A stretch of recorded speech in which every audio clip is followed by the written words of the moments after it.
Yeah, yeah.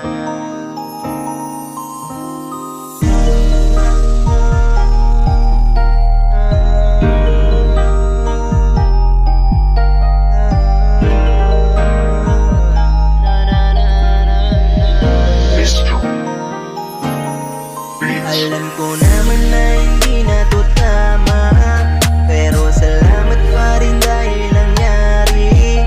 Alam ko ang sanay tatulog nito ay ang pagkabigo.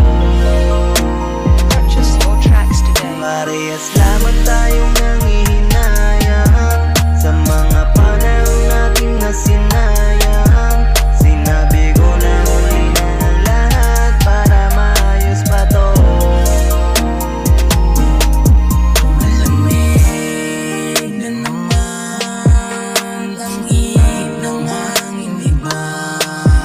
Para bang may pangungusap sa aking tiyanong. At kailangan na hulaan ng